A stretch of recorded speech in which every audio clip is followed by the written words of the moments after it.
So I'll just give a little bit of background about this, if that's okay. Sorry. So I was kind of thinking just about just watching the film and about the themes. I'm sure we'll come back to that with Patrick. But I was thinking about what we might call a kind of an ecology of practices. The way in which kind of everything is ultimately related to everything else. So the way in which the space in the gallery is being shut down, the way in which we're seeing, as I think Patrick will talk about, the privatisation of just about everything, seems to be related to a much larger ecology that's not just simply about nature, but which is maybe a kind of way of thinking in terms of systems and relationships moving together. So I think maybe that might be the first thing that I'd kind of want to say. Because I think it's, I really think that that Robinson and Ruins, along with the exhibition which went alongside it at Tate Britain, was that 2011, Patrick? 12, that exhibition? 2012.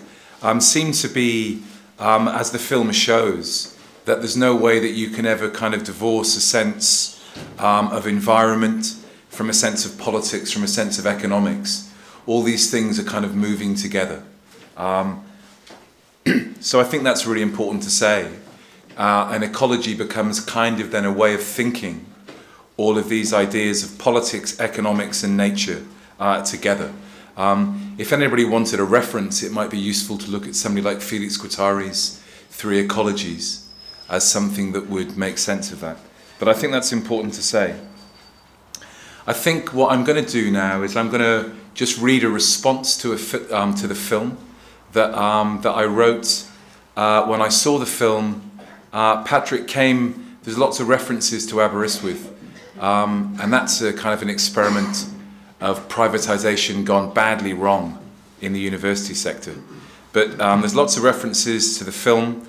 A mutual friend of myself and Patrick, kind of really amazing theatre director called Mike Pearson, brought Patrick to Aberystwyth. So along with the sadly missed Doreen Massey. And we kind of did a little thing really in response to the film about landscape in 2011. And I'm just going to repeat that again. I hope it's okay. It's a response rather than an explanation. I kind of hope it's okay.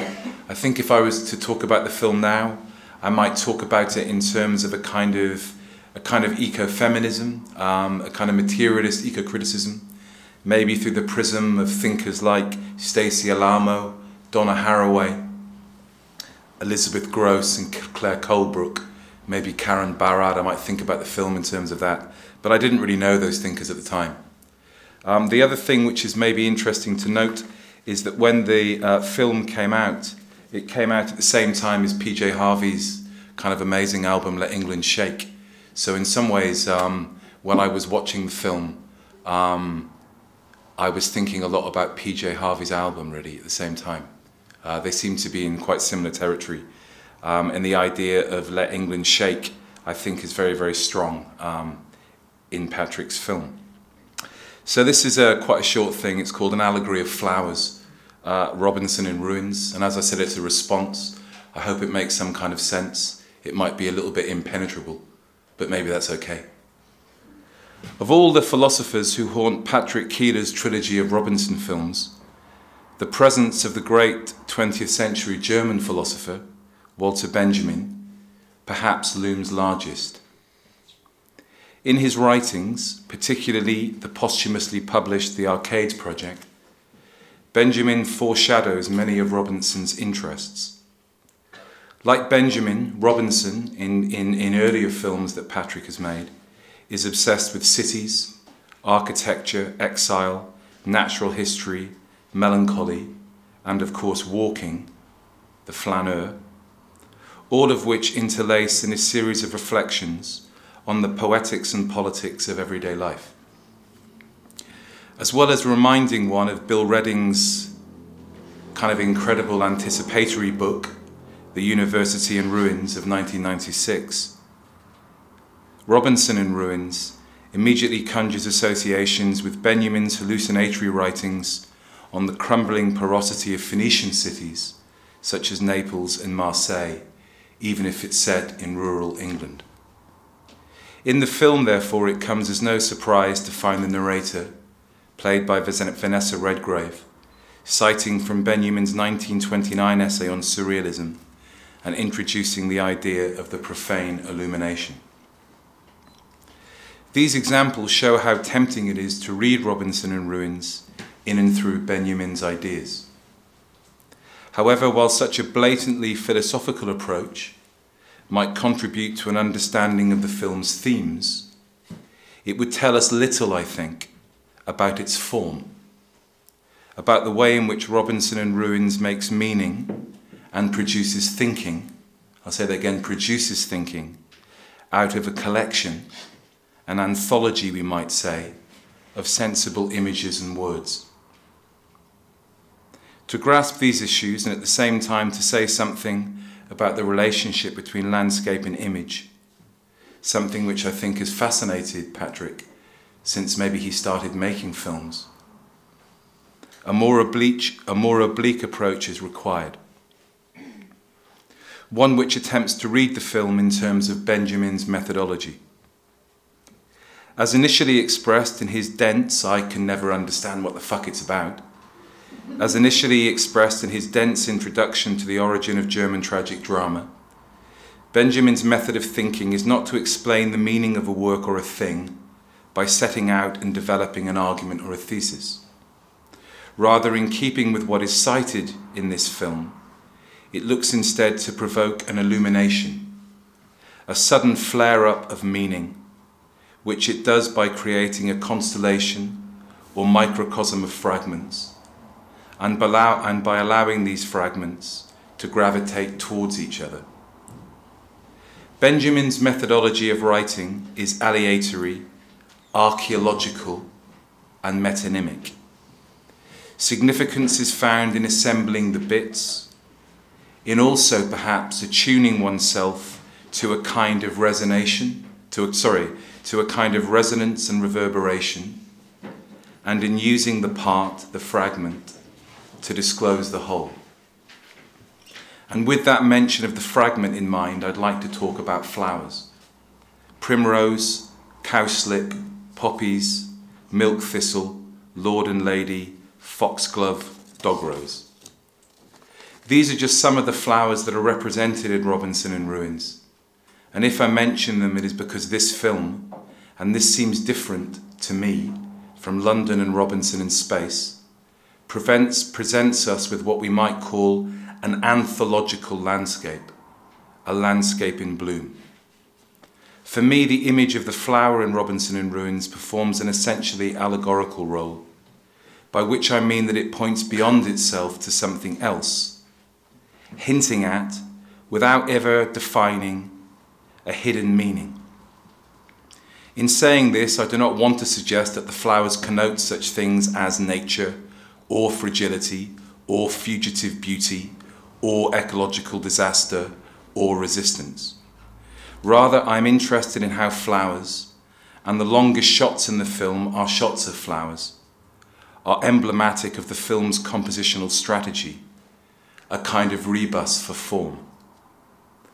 What I'm struggling to articulate here is that I regard Robinson and Ruins as a film with a floral structure, a film whose images grow out of each other in the same way that a flower grows from a seed or a bulb, and which create meaning via a process of what Jacques Derrida, the French philosopher, famously called dissemination, the act of splitting the head of a flower and scattering its seeds to the wind.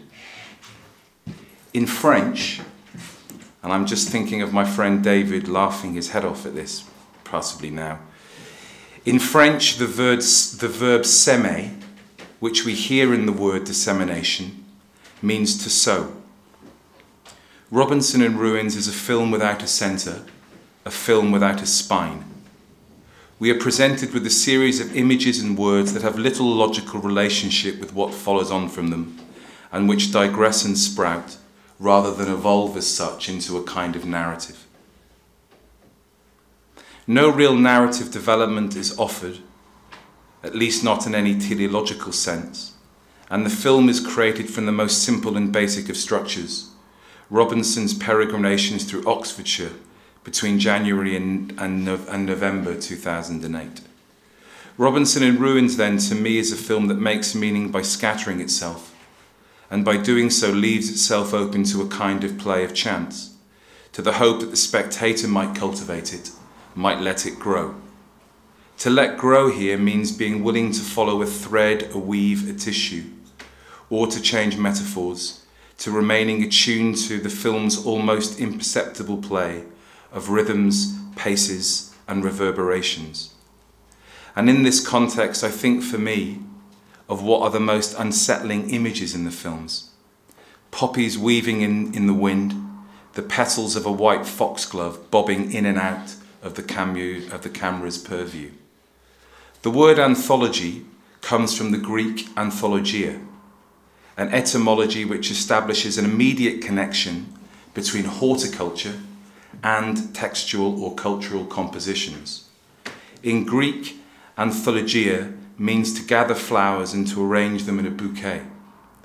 If then botanical thinking, the thinking of a flower, means to collect and rearrange stories and tropes, could we extend this to cinema and to think of the anthological landscape offered to us by Robinson in Ruins as one that organises disparate images into a variegated whole through a process of montage? And if this is accepted, how might it work, and what exactly does it illuminate? About 20 minutes or so into the film, we see an image of ruins that we are told is an image of Donington Castle. The narrator goes on to tell the story of the role played by the castle in the English Civil War and how it changes sides as the fortune of the war swung in favour of the parliamentary troops. Anthologically speaking, this mention of the film is interesting. In structural terms, it acts as a kind of stem, reaching out and creating tessellated patterns and organic linkages between an aggregation of other instances of rebellion and unrest in England cited in the film. The Midland riots of the late 16th century, rebellions against the enclosures in the 1830s, the women's movement at Greenham Common in the 1980s, and the road protests of the 1990s. The image of Donington then is escape, a term which in botany refers to the leafless stem of a plant. That is, a flower. In this way, the film weaves a seamless relationship between image and image. That was beautiful, Brian. Keep that coming. It's like we're emerging. I was just about to say autopoiesis then, Brian. In this way, the film weaves a seamless relationship between image and image. In the process, it highlights the extent to which in Patrick's film, history is always a kind of natural history. In other words, the film's landscape of flowers is always already a landscape of historical ruins, a landscape of composition where history, according also to Walter Benjamin, and I'm quoting here, is scattered like seeds over the ground. As in the films and novels of Jean Genet, the choreography of Lindsay Kemp, as well as more recently the songs on PJ Harvey's album Let England Shake, flowers in Robinson in Ruins are space-time images, chronotropes of historical mourning.